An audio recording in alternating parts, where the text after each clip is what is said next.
అలాగే మద్యపాన నిషేధం గురించి, సారా వ్యతిరేక పోరాటాన్ని తెలుగువారి ఆత్మగౌరవం, తెలుగువారి ఆత్మగౌరవ నినాదం నినాదం ఆయన రాజకీయంగా ఆయన్ని ఒక ముద్ర వేసింది అనుకోవచ్చు. అవును.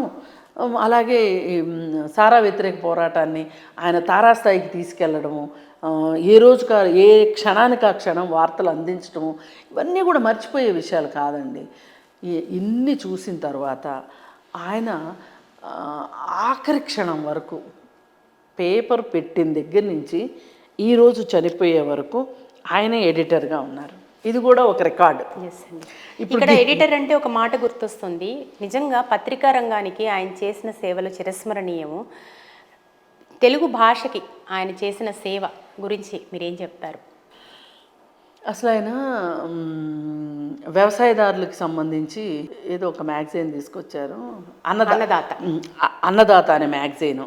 అలాగే మహిళలకు సంబంధించి వసుంధర పేపరు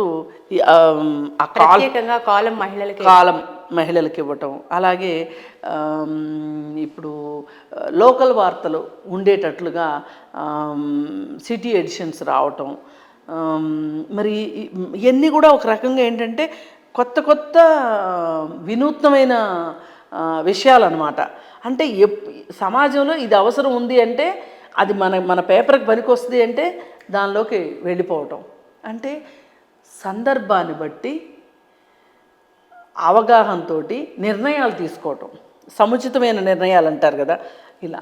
కాకపోతే ఏది చేసినా ఆయన బిజినెస్ని పెంచుకోవడంతో పాటు సామాజిక బాధ్యతతో కూడా ఉన్నారు ఆయన. ఎస్, డెఫినెట్గా ఆయన సింప్లిసిటీ కావచ్చు, సామాజిక స్పృహ నిజంగా చాలా అభినందనీయము. మీరు అన్నట్టుగా ఆయన చాలా వినూత్నంగా, మీరు చాలా సాంప్రదాయంగా ఉంటారు.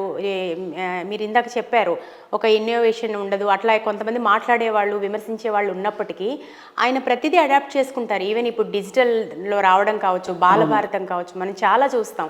ఆయన ప్రతి ఒక్కటి అడాప్ట్ చేసుకోవడం, వినూత్నంగా ఆలోచించడం యువతకి ఎట్లాంటి స్ఫూర్తిని ఇచ్చిందంటారు? అంటే ఇప్పుడు ఆయన యువత రంగం చెప్పి పేపర్లో వాళ్ళకు ఒక కాలం పెట్టి, జాబ్ కాలం పెట్టి, అక్కడ వాళ్ళు ఏం చదువుకోవాలి, వాళ్ళకి guidance, career guidance, education guidance, ఇవన్నీ ఇవ్వటం కావచ్చు. అంటే అసలు ఎవరిని వదిలిపెట్టలేదు ఆయన. ఇప్పుడు ఎవరికైనా పెళ్ళి కావాలి, దానికి సంబంధించి మ్యారేజ్ దానికి సంబంధించి అదొక కాలము, ఇట్లా పిల్లలకి. అలాగే హాయ్ బుజ్జి అని చెప్పి, బుజ్జాయి అని చెప్పి అవన్నీ పెట్టడం. ఏదైనా సరే ఆయన ఎవరిని వదలలేదండి. ప్రతి కార్నర్కి వెళ్ళి ఆయనదైన ముద్ర ఆయన వేశారు. అందుకే మనం ఇంతసేపు మాట్లాడుకోగలుగుతున్నాం. మరి ఒక వ్యక్తి స్థాపించిన దగ్గర నుంచి సంవత్సరాల ప్రస్థానం నడిపించారంటే అది చిన్న విషయం కాదు. పైగా ఎవరైనా సరే ఇవాళ ఎన్ని యూట్యూబ్లు వచ్చాయి, యూట్యూబ్లో మాట్లాడేవాళ్ళు అందరూ కూడా ప్రతి ఒక్కరూ ఈనాడు, ఈటీవీ వాటితోటి సంబంధం లేని ఒక్క జర్నలిస్ట్ కూడా లేడు అంటే ఆశ్చర్యపోవక్కర్లా. ఏదో ఎక్కడో ఒక చోట ఒక చిన్న రిపోర్టర్గా పనిచేయడము, లేదు ఒక చిన్న కార్యక్రమంలో మనం పాలు పంచుకోవడం. ఇప్పుడు నేను వ్యక్తిగతంగా నాకు కూడా నారీబేరీ ద్వారానే నేను నారీబేరీలోనే మాట్లాడడం మొదలెట్టాను ఈ డిజిటల్ దీంట్లో. మరి ఈ విధంగా చూసుకుంటే ప్రతి ఒక్కరికి అది ఒక ప్లాట్ఫామ్ అయింది, నడకలు నేర్పించింది. మరి అలాగే వాళ్ళు అలాగే ముందుకెళ్తాను అంటే ఇప్పుడు ఒక రకంగా ఎలా ఉంటుందంటే ఈనాడు సంస్థలో ఉద్యోగం ఉంటే అది ఒక గవర్నమెంట్ ఉద్యోగం లాగా ఉంటుంది. అంటే చాలామంది ఏమంటారంటే ఎదుగు బొదుగు ఉండదు, సృజనాత్మకత ఉండదు, ఇంకోటి మాట్లాడుతూ ఉంటారు. ఎలాంటి వాళ్ళకి అలాంటి జానర్స్ ఉన్నాయి అందులో. ఇప్పుడు ఆర్థికంగా స్థిరపడాలనుకున్న వాళ్ళు మార్గదర్శి. ఇప్పుడు ఆయన ఎన్నో రకాలుగా ఇబ్బందులు పెట్టారు.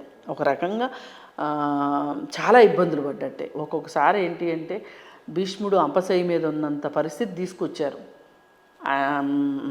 రీసెంట్గా కేసుల విషయం కావచ్చు, ఉండవల్లి ఆయన తీసుకున్న చర్యలు కావచ్చు,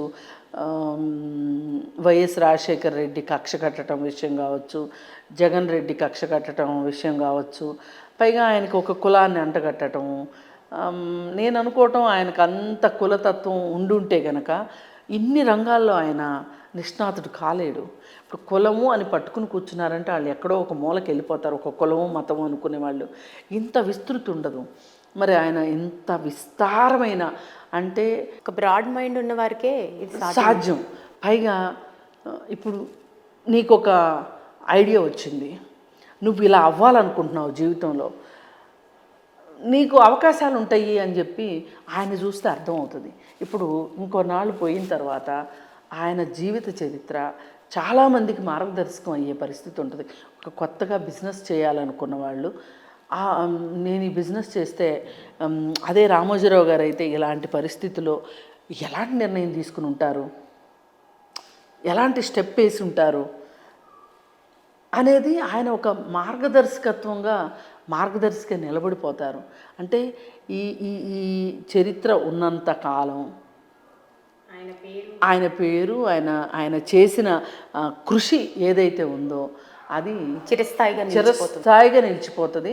పైగా మనలాంటి వాళ్ళకు కూడా ఒక ప్రైడ్ ఏంటి అంటే ఆయన ఉన్న కాలంలో మనం కూడా ఉన్నాం, సమకాలీనులుగా ఉన్నామని. అది ఆయనతో మనకు ప్రత్యక్షంగా సంబంధం ఉన్నా, పరిచయం ఉన్నా ఉండకపోయినా కానీ ఆ సంస్థలతోటి పరిచయం. ఇప్పుడు ఒక ఈనాడు పేపర్ చదివామా, ఒక ప్రియా పచ్చడి తిన్నామా, ఒక కళాంజలిలో బట్టలు కొనుక్కున్నామా, లేదు అనుకుంటే ఈటీవీ చూసామా, ఏమీ చేయని వాళ్ళు ఎవరుంటారు చెప్పండి? అందరూ భాగస్వాములు అయ్యారు ఆయన ప్రగతిలో కావచ్చు, దేనిలోనైనా సరే. ఇప్పుడు మనమందరం కంట్రిబ్యూట్ చేస్తేనే కదా, కాకపోతే ఆయన కన్సాలిడేట్ చేసుకున్నారు, అది వేరే విషయం. ఏది ఏమైనా ఆయన ఒక చెరగని ముద్ర ఈ తెలుగు నేల మీద. మరీ మాట్లాడుకుంటే భారతదేశంలో కూడా కొంతమంది వ్యక్తుల గురించి మాట్లాడుకుంటే ఆయన గురించి మాట్లాడుకో. ఎస్ అండి. అలాగే చాలామంది ఇప్పుడు మన భారత ప్రధాని మోడీతో సహా ఎవరు వచ్చినా సరే, రాహుల్ గాంధీ అయినా ఆయన్ని కలవకుండా వెళ్ళరు, ఆయనతో ఒక సంబంధాలు ఉంటాయి రాజకీయాలకు అతీతంగా. అది కూడా అంటే ఏమనుకోవాలి, ఆయన రాజకీయ చతురత అనుకోవాలా, కలివిడితనం అనుకోవాలా, ఎట్లా చూస్తారు ఈ విషయాన్ని? అంటే ఆయన చేతిలో పేపర్ ఉందండి, మీడియా ఉందండి ఆయన దగ్గర. అందరికీ అవసరం ఉంటుంది కదా మీడియాతోటి, పేపర్ తోటి. ఎందుకు వదిలిపెడతారు? వాళ్ళకి అవసరం కాబట్టి వాళ్ళు వస్తారు, ఈయనకు అవసరమైతే ఈయన కూడా వెళ్ళొచ్చు, అదేమీ పెద్ద విషయం కాదు. కాకపోతే ఏంటి అంటే ఆయన పరోక్షంగా రాజకీయాలు నడిపిస్తాడు, రాజకీయ నాయకులకు కూడా అండాదండగా ఉంటాడు అనేది కూడా ఉంది. అందుకు రాజగురువు అని చెప్పి చాలామంది మన నొసలు చిట్లించడం చూస్తుంటాం. కానీ ఎవరైనా మాట్లాడుకున్నా ఏదో మాట ఉంటుంది కదా, 100 పువ్వులు వికసించని 1000 ఆలోచనలు సంఘర్షించని అన్నట్లు, ఎవరిన్ని మాట్లాడుకున్నా ఏం చేసినా ఆయన చేసింది కనిపిస్తుంది సజీవంగా.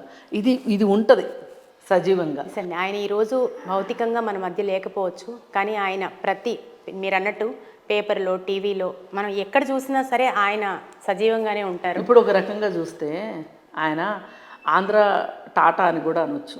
ఇప్పుడు టాటాస్ ఉన్నారు, ఉప్పు దగ్గర నుంచి, పేస్ట్ దగ్గర నుంచి, టీ పౌడర్ దగ్గర నుంచి, వేసుకునే బట్టల దగ్గర నుంచి, పెట్టుకునే వాచీల దగ్గర నుంచి, టాటాని ఏ విషయంలో మనం పక్కన పెట్టగలం? అది టాటా ప్రోడక్ట్ అని తెలియక కూడా వాడేస్తుంటాం. అట్లాగే రామోజీరావు గారు కూడా ఒక ఆంధ్ర టాటాగా ఆయన్ని చూడొచ్చు. ఆ విధంగా మర్చిపోలేని మరపురాని మనిషి. చాలా చక్కగా తెలియజేస్తారు. ఈ సందర్భంలో మనం ఆయన గురించి కొన్ని ఆత్మీయంగా కొన్ని విషయాలు మాట్లాడుకోవడం నిజంగా ఆత్మసంతృప్తిని కలిగించిందని చెప్పాలి. థ్యాంక్ యూ సో మచ్ అండి. Thank you.